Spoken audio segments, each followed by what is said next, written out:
deluded. I'm back again. Come on, Ian. Man.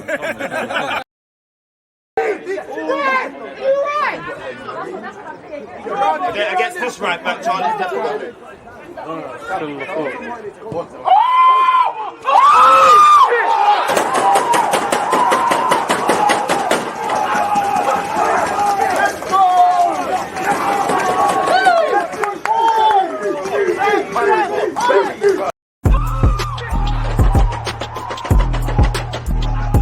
Because you always use that active red light defending. I think it's like.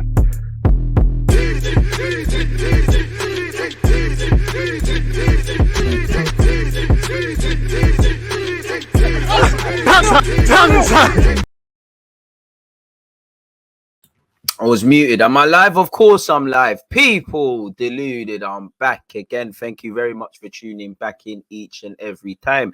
First things first, appreciative to you lot joining me across Twitch and YouTube. Good morning, good afternoon, good evening, and in some cases, good night. Hope everybody's good. Hope everybody's blessed. Hope everyone's had a fantastic week in terms of their goals, hopes, dreams, aspirations, ambitions, overcoming hardship. And I hope you're all having a good start to the weekend. And I hope next week and the weekend is brilliant and more of the same. Hopefully all you lot have your health. If you ain't got health, you're dead. So wishing you lot better and continued good health and your loved ones as well. Throughout the course of this live stream, people, we're going to speak about, I've just seen something in 442, I think, Ramsdale kind of detailing how we joined Arsenal Football Club, if I can specifically find it. There's we've got Arteta's press conference to get over. We're going to touch on Crystal Palace. Allegedly, Stan Kroenke is looking to sell the Emirates. I don't know if that means, I haven't read the article, if that's in a full capacity or whatnot. Apparently, Arsenal are looking to bring in a next coach where, the set piece coach did very well. Who knows, this could happen as well. So yeah, apparently Ramsdale has been speaking. But yeah, we'll see what's going on there. So yeah, big up you lot across both platforms, man. And obviously there's transfer news. There's hella things to really cover. We're in for a good one, man. We're in for a long one as well. Where is Arteta's? We're probably going to do the press conference first because that is the longest one. Hey, sorry people, I'm still here, but where the hell is the press conference? There it is. Every word. Lovely, lovely, lovely. So yeah, and he's spoken about Balogun, Santi Cazorla, Crystal Palace, tactics, etc., etc. So we're going to be going over that, man. It is what it is. What are you lot saying anyways? Big up yourself, Ethan, Low Pro, V, I appreciate you, man. Said, selling the stadium. What's he going to do? Buy more yachts? Another NBA team. We have a garbage president. He's more the owner, but I hear that, man. Khan, shout out to you, my dude, man. Tell me this is an April Fool's joke. I don't know. It might very well be, man, but it is what it is, man. It'll be a very poor joke. I think, if anything, it's probably around selling the naming rights of the football club versus, it probably won't be called the Emirates Stadium, depending on that. It might be something else, man. Ramsdale's spoken previously about captaincy, and he's relished it, really and truly. I love to see that. Ben White's not played down wanting the captaincy, a couple of players, man, and you can't help but admire it. I won't lie to you lot, people, because I want to see what Ramsdale's had to say. I want to see specifically what Kroenke is saying. Let's go with the Arteta's press conference first things first, man. Let's get, in comparison to this, the boring stuff out the way. Hey, big up yourself, D Johnson, as well. Again, you lot, it'd be very pointless. Shout out Bermuda as well. Be very pointless sitting here waffling day in, day out across both platforms if you lot didn't support the thing. I appreciate that. Hey, do you lot remember this guy? One of them celebs there, Coach Gerald Labby. I swear he's a celeb. He used to be on my channel quite frequently. Then he's bougie now, man. Now I'm playing, man. I hope you're doing well and safe, bro. I appreciate that, man. Oh, who's right? Oh, Ian. Oh, Ian. Yeah, man, you're right now. I'm gassing, man. I appreciate that, man. I appreciate Ian, right? But yeah, my life's not changed, but we're still in the ends, in it. So we have to keep progressing and whatnot, man. So yeah, man, I appreciate that, man. I appreciate that. Make sure you lot are subscribed to Coach Gerald Lammy and you're taking in his vids, man. He does a lot of videos and he does a lot of things around like going to stadiums, especially for you foreign fans that might not necessarily know what the match day experience, all the way from literally leaving his house to getting in his car or public transport and things like that. And the man loves going to different games, man. If you're looking for who's West Ham playing, I think he's, if you check go and follow him on Insta. He's got West Ham tickets for their next game available if that's what you're on. So yeah, go and take him in. Big up my guy. I hope it's an April Fool's joke. The stadium costs 390 to build and he wants it for 120 M's. I don't know, man. I don't know. So let's go over specifically the press conference first out the bat, man. Let's just go over it quickly because this is going to be the longest bit, innit? Arteta on Palace, Cazorla, tactics, every word. On celebrating his birthday, my birthday is April the 13th. Make sure you get your presents in. The break has been very good. A special birthday is a big number. I had the chance to spend some time with everybody here at the club, my friends, my family, so it was good. On the friendly against Brentford B, well, the fact that we could get some minutes and exposure to some of the players, I think it means players who haven't had the possibility to do that in recent weeks, get the level, get the competition there. Playing between us is not the same. We had the opportunity to do that yesterday, and it was good. On Crystal Palace at home, he said on the game earlier this season. Now, before I read that, for me, that is one of the games, if Arsenal get top 4 or don't, is where I'm going to look at. And also one of the games we should improve. Because for me, when you look at Crystal Palace at home, when you look at Everton away, when you look at Manchester United away, what's the common theme with all of them? We took the lead in all of those games and we failed to take 3 points. Now, Lacazette came off the bench and made the difference against Crystal Palace. In the last few games against Crystal Palace, it's been anything but plain sailing. It's been a tale of two halves. It's been frustrating draws, and I can't expect Monday night South London, under the lights, small stadium, very tight, buzzing atmosphere. Vieira got them playing well. I can't expect anything less. Of course, when you hear Elise, Eze, Zaha, these guys might not be involved. That does give you confidence, but couple of times we've played teams where they've been missing guys, and same way with Arsenal, exaggerated, yes, but where players haven't been involved, other players have stepped up. You've seen Martinelli do that, you've seen Ramsdale do that in recent weeks, Cedric, and it's only one game, but Leno's done that. So we've got to be wary of that with Crystal Palace. They're going to be buzzing, they're going to be confident. When I look at Patrick Vieira, listen, as an Arsenal fan, you want him to do well. As a black manager, I want him to do well because there's not many. So keep doing your thing. Just remember where it all started and give us 3 points. We all know the players they've got. They've got Gallagher, Mitchell, Gurhey. I say them 3 names specifically because they're going to come back as England internationals, buzzing, full of confidence. The one thing I like about Vieira is they're very expressive. They're very disciplined. They're very brave as a football team. So we're going to have to earn the right to play our next 6 games. In fact, there's no point. Our next 3 games are peak. The 3 games that follow, Brighton, Southampton, and Palace, are peak. What is it? Chelsea, West Ham, United. We've got 10 games. Simple as that. It's as simple as that, people. You got 10 games. If you want it, get there, man. DG, what you getting us for your birthday? This primary school where you bring in sweets for everyone else. That's dead. The Monday kickoff is a Heights, no cap. Come on, man. Shout out to everybody part of the DG Nation. So, yeah, Palace is going to be a difficult game. He said, well, we scored right at the end and it was a tough match. We had some really good periods, some periods where we struggled. We conceded 2 very poor goals in that game with simple giveaways that put the game in a really difficult position. Them, even though we've been winning, we're still conceding silly goals. The team, especially at home, is doing really well and the coaching staff are doing a great job. We know how it is to play in their stadium.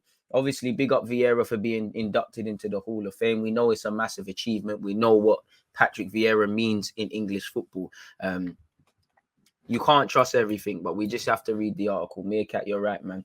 On his message going into the season running, he said, I'll have them all today, try to refocus them. Obviously, they're on international duty all the time. They're being asked to do different things, different roles. Hit the like button if you haven't. Different kind of pressures. Some of them, it was their first international. So emotionally for them as well, it's very draining. And make sure that everybody is fine and looks forward to the challenge that we have ahead. And that's good. Obviously, Gabriel, congratulations, has become a father. Several players might not even played, but been involved in the national setup. So it's a good little period on top of what's been a good period for Arsenal Football Club. But we need to refocus. We've achieved nothing. There's 10 games left, everything to do. And we've got a difficult run in, man. I'm good, YC, man. I hope you're doing well and safe as well. So, yeah, on Saka and Ramsdale, he said, Bakayo is feeling good, which makes me feel good. He's training today, hopefully. If he is still feeling as if he was yesterday, and Ramsdale is a doubt, he's still feeling not great. He hasn't. Again, if Ramsdale is not fit, I'd rather lose the battle to win the war. Especially if Tomiyasu, listen, Cedric don't deserve to be dropped, but if Tomiyasu's fit, that's our first choice back 4. Leno's not a bad keeper. It'll be one of the only times this season he's had a decent defense. In fact, since Leno came back into the team for that one game, he kept a clean sheet. You know, I do think Leno was potentially unlucky to be a casualty of everybody losing their spot when they did, but Ramsdale's better than him. And you know, I'm keen to see how our distribution plays a hand against Palace. And if I'm Palace, I'm trying to ask questions of Leno and probably Cedric in particular. But I'd rather lose a battle and not lose the war. If Ramsdale's not fit, don't bring him in it. If he is, fair play. But yeah, I would like Ramsdale to play. I hope Arteta's hoodwinking and lying. I don't know why, but I just don't believe Zaha, Elise, and Eze won't play. It's at least one of them will play against us. So who knows? On Ramsdale, he said he wanted to play against Aston Villa, but it was a significant injury and he had to take his time. The physios are doing everything they can to make him available, but we'll see in the next few days when he starts to do more real training. And that's good. And I think that's one thing I like with Arteta. He's learning on the job. And I think the way he's handled Tomiyasu, he rushed him back, then he got injured. Now he's cautious. I think last season he was doing that with Thomas Partey. Now he's cautious. And obviously Ramsdale, I think he's starting to learn. And I'm jumping ahead a bit, but when I see certain comments around Balogun, it seems for me he's starting to learn. And I think Arteta has learned a lot on the job. He's giving confidence to, for me, he's giving confidence to players, but he's dropping, man, when you're messing about. You know, he's keeping a happy bunch. He's doing a lot well, man. So it is what it is, man. Scrolling all the way down, cool off, man. We're gonna get to the Stan Kroenke thing in a sec. Just cool off. We're here for a good time and a long time. Just relax, man. Relax, please, or do your own research. So it is what it is. On our players during international duty, he said, well, I think the majority of them had some really good experiences, some really good performances. They scored some really important goals as well. Obviously, what Odegaard was doing, skillers, Pepe had a good thing. Saliba away from the club, done well. Guendouzi and Tierney already, you know, who else is there? Martinelli doing skillers against Bolivia. Bunch of our players were involved in doing well. Partey scoring a goal that sends his country to the World Cup. Is what it is. He said, I'm really sad for Mo El Nene because it's the second time that has happened, and emotionally that means a lot to him. So I'm sure the team will be ready and will be here and ready to help him. That's good for him, but people have to win and lose. On 5 subs in the Premier League, which I'm for, he said, I'm glad. At the end, we have unified the criteria for the whole of Europe. Everyone else is doing it. He's right. It's now how we do it, how we manage it. There will be some changes because that gives you other opportunities. And I think the game will have some changes. Pardon me. Tactically, some changes. And the most important thing is that you can change much better the load of the players. We need to make sure we don't slow the game down too much. And I think it's good. It gives players the opportunity to be on the pitch, which is what they want to do. On Tomiyasu's fitness, I think it will be close. He's been training more and more. He has the boys back now, so he'll be joining some sessions this week. Let's see how it is. Cedric, I feel unfortunate to bring you in. It is difficult to expect Tomiyasu to just not be rusty, but Tomiyasu gives me a lot of confidence away from home, if fit and ready to play 90 minutes. For me, he plays. On Tomiyasu's recovery taking longer than expected, because it's been a recurring injury, but in the other calf, which was strange and difficult to predict. Maybe next season with Saliba coming back and Ben White's ability to play right back, we can rest the Tomiyasu's and things. Off topic, I am keen to see how we play out from the back with Leno, because on the best of days, we over rely on our centre halves, Ben White and Gabriel, because we haven't got that number 8. And we're a team that plays from the wide areas. You know, we start all our moves technically start from the wide areas and come inside. Leno's distribution is quite poor, as you saw, as much as I like him. So I'm keen to see if he plays, what knock-on effect that has, especially away from home, if you're camped in your own half. He's been through a lot in the last 2 years with all the COVID and the amount of games that he's played. The transition to a different league with the intensity is completely different. So we can find the right reasons and hopefully won't go through that situation again, because especially for him, it's been tough. On our record of not conceding from a corner this season, everything you do in attack of defense is about the whole team. I think they mean all defense. And it's true. Our first attacker is Ramsdale. Our first defender is Lacazette. I keep saying it. Every individual has a role. Every unit has a role. Again, there's 3 sub-teams within one. The 11 is one team. You've got your defensive unit, your middle third, and your final third. I feel excluding a striker, I am getting encouraging with what I'm seeing in the final third with the Odegaards, the Martinellis, the Smith Rowes, the Saka, you know, even Pepe, etc., etc. Defense, I like the back 5 unit. I like the fact that Leno and Cedric have come in, but I like Tomiyasu, Tierney, the 2 centre halves, and Ramsdale. I still think the middle third is there. Now, Xhaka's done well. Odegaard's finding his feet. Partey's doing his thing, but I think we clearly need a striker, and I think we won't do anything significant until we get a number 8. People, it is what it is. On celebrating victories, people. Well, sorry, we're skipping ahead. There are a lot of people. Every individual has a role, every unit has a role, and the team has to be with the right level of focus, aggression, understanding of what can happen, and try to avoid it. Every phase of the game, we try to train it, to practice it, and to improve it to the highest level. Obviously, set pieces are key in modern football. On celebrating victories, again, pardon my French, fuck anyone who's got a problem with Arsenal or any other club celebrating. You know, people have claimed Arsenal have lacked passion for years. Players celebrate flipping winning, and there's an issue. You know, we're doing all right when you're making a scene of that, because people can't get their clickbait articles because Arsenal are crumbling and all the typical things that sells. And as Arsenal fans, myself included, we need to learn to just allow it, just not react to them, because even though Arsenal have been doing all right, they're still pulling our number there. I don't tell the players to celebrate or not. I think that's something that comes right from them. It's great when I see them hugging each other, enjoying each other, and celebrating with the fans who made the long trip to be with us for a 12:30 p.m. kickoff. Showing gratitude for the fans to be supportive for me is great. And that's it.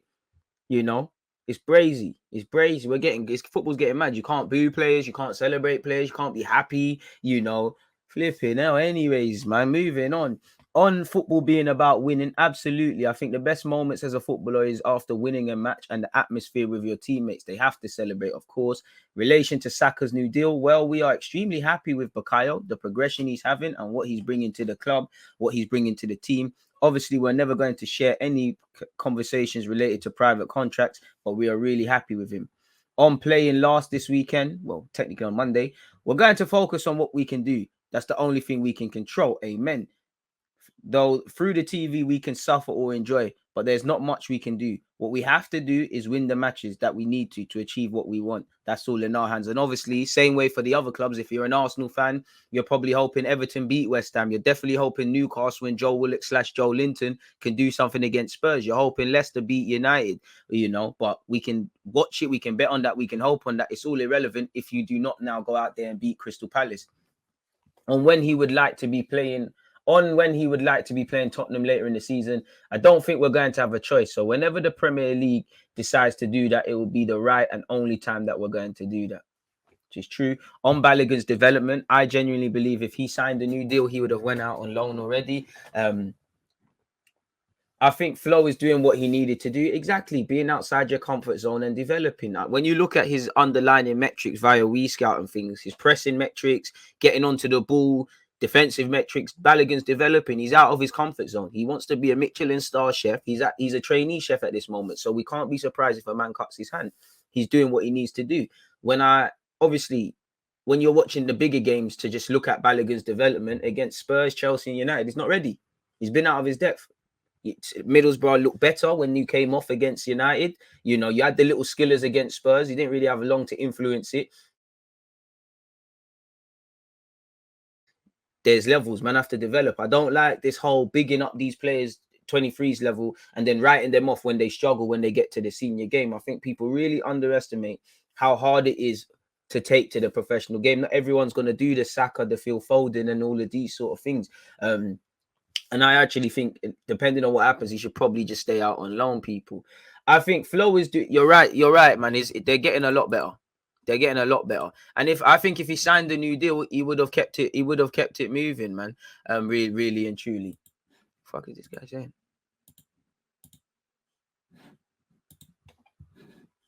Exactly. Look what the loan at Huddersfield did for Smith Rowe. He was in the same bracket as Joe Willock, Eddie and Nelson once upon a time. He went out on loan, changed his fortunes. I think Flo is doing what he needed to do, and probably we should have done it a little bit earlier. It's always a bit difficult. And do you know what? Balogun suffered with his contract and probably with the stuff that was going on with our strikers and our attempt to get a striker. So in the summer, so there was a byproduct of it. I can't lie. I do think to a degree Balogun from what I see on socials and the fans, I do think he was starting to believe his own hype, really, and starting to believe, okay, I'm next on the list with Smith Rowe and Saka, signing a new deal, the whole shenanigans last summer, getting a new squad number, definitely some new Ps. But once you got beyond that, you should have went out on loan. You're not ready. You're not ready. You're a long way away from being ready. But he's having the right exposure. He's playing in a different formation and sometimes a different role under the manager. Exactly. Sometimes he's peeling off the left.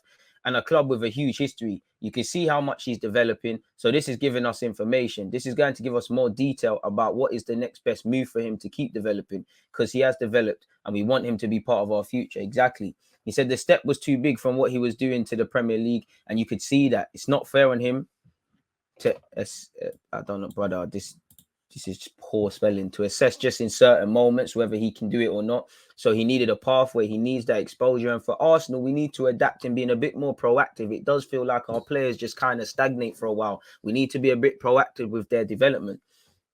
Learn from the Eddie Nketiah mistake with Balogun. He needs to go through good and difficult moments. He needs to be able to adapt and find himself in the dressing room. Exactly. And I do think his personality is still yet to really show for Middlesbrough. He scored a good goal the other day against Brum, though, and develop the importance that is required to play at this level. I think he's doing all of that really well. Amen. I can't lie, Maguire, don't care why he was got booed. Do not give a crap about none of that. I'll be real with you. Away from any of that, on Saka having a break, I don't know how much he would have played. Sometimes when a player's in a good moment, you don't want to stop it. It is what it is. He's had COVID, and we had to take we had to take him out of the national team. He had some time off. He had some time, I think they mean off time, to rest and to recover, but he'll be training in the next few days to again hit the form he was in. Listen, Gerrard, shut up, man. I don't want to hear what Gerrard said. I don't want to hear it, because it's somewhat the same rhetoric around, you know, you've got a certain color of hair or you're wearing certain clothes, so you're not serious. I mean, I speaking for myself, I don't know what Gerrard is proud about, to have 16 different operations and struggle to go to the gym and run around at 40 years of age. 40, you're still young. We don't want that for Saka. He's a footballer for 15 years. He's going to be a dad, a granddad, an uncle, whatever. You know, by all means, it comes with the territory. You do skills, you're going to get kicked. It's when it goes past a certain limit, there's issues. And not just for Saka, a lot of players. And as an Arsenal fan, this whole rhetoric around Arsenal being soft and things has seen several players break their legs. So I think, Gerrard, you need to cool off and fix up really and truly. But that sort of decision-making led to you not being able for Liverpool to win a Premier League title one day. You lost the ball. Keep a cool head in difficult scenarios, my guy, despite any Champions Leagues you've won. The only person who can protect the player is the referee, because he guides the level of the game and the level of contact and physicality that is allowed or not allowed in a football match. I think we have to protect our best players, and that's in the hands of the referee. That's what I mean. To be fair, Gerrard, if you actually had some decent players, like, you know, Villa fans thought they were getting Smith Rowe, you might have been a bit more delicate around things, man. It's crazy. On Ben White saying how together the squad is. Again, the squad, while I admire it, and compared on what Arsenal used to be, if I start judging it on what a football team should be, I do think, myself included, we're praising people for doing the bare minimum. You lot should be together in your collective goals for the season. But I do like to hear that. For me, it's crucial because it's the platform and the cement that you can build. Then obviously you need the players, you need the quality, the understanding, you need the club and the supporters to be on board with what you are doing, to support it and encourage it. This is what we try to do. But I'm glad Ben is enjoying it as much as he's with the national team. It's a good sign. On Santi Cazorla being linked with a coaching role at the football club, I haven't discussed anything like that with Santi. But of course, if you ask anyone at this club or any supporter about Santi, they'll probably have a smile on their face. He's still playing, so I don't know what he wants to do. But I'm sure it'll be related to football because I know him well. He said he spoke to him on his birthday, but they didn't discuss that. And he bigged up Saliba for making his debut. He said, I haven't spoken to him since then. And I can't lie, that's the one thing I would like to see from Arteta, because you did see it with Wenger. You did actually see it with Smith Rowe at Huddersfield. I remember Arteta saying, I've spoken to him. Every time he kind of speaks, it seems like there's a lack of communication from the manager. Now, I'm probably reaching, but for me, if I'm on loan at Marseille and my manager's in constant contact with me, it's playing the game a bit. It's making me still feel important. He's still on to me. Now, of course, you've heard Ben Napier and Edu have said, well, go on to him and whatnot, but they're not the gaffer, are they? And at the same time, it's not by force. He's over there. He's doing what he's doing. He is doing and how he's developing. He's our player. We are really happy with the decision that we made. He's getting minutes. He's become a French international. Hopefully he comes back next season and forces his way into the team or gives you problems. He's getting the minutes and the exposure, the responsibility and the growth at his age was not something we could guarantee here this season, which is true. This season we was resetting the basics. And obviously, you could say to a degree, Balogun kind of paid for that with not playing football at any level really until he's gone out on loan. You could probably say Saliba was going to suffer with that. You know, we needed to reset. We needed a foundation. We've got a back five unit. There wasn't going to be too many games for Saliba. For what it's worth, would have loved for him to stay. As I said, I felt I wasn't necessarily pressed about anything. My problem has just been the overall direction and the trajectory we're trying to do with Saliba. I didn't mind him going out on loan and playing. I didn't mind him staying here. Previously, you've obviously seen us play some joke man defenders where Saliba could have got the minutes, same way William was playing up front and other people. So, end of the day, he's got 28 appearances for Marseille. He's going to come back more experienced, more confident, and hopefully he can break in. My issue is maybe Arteta don't feel him and he just gets his 27 million back or whatever. But it is what it is. And it makes a lot of sense what is happening with him. And we are glad to see the way he's improving. That's all he said on Saliba. If I scroll all the way up, let's make sure we didn't miss anything else out. Oh, shit. So, yeah, team news. Just to go over team news once again for you lot people. Tomiyasu is fit, but we have to see how he trains. Ramsdale, he's looking touch and go. Probably unlikely. Saka is feeling good and he's over his COVID. So, yeah, man, it is what it is in that regards. Away from that, people, you know, obviously we played Brentford B and Lacazette scored a hat-trick in a 4-1 victory. Holding got the other. These are the pictures and that, innit? Big up Miguel Aziz. As you can see, pictures. It would have been nice to see the highlights. Shout out Leno. Shout out all the young players. Charlie Patino, Bradley Ibrahim, Mauro Buendira, Charles Sago, and obviously Nathan Butler, Odeji as well, all getting little minutes. Miguel Aziz as well. You know, nice to see the young players then playing. Adeo, Mika Beref, you know, all getting opportunities. Swanson, who probably shouldn't be at the club. I don't think you're going to make it here. But at the end of the day, you've been on the bench for first team. So, yeah, man. Good. And good for Bradley Ibrahim in particular, man. Got to play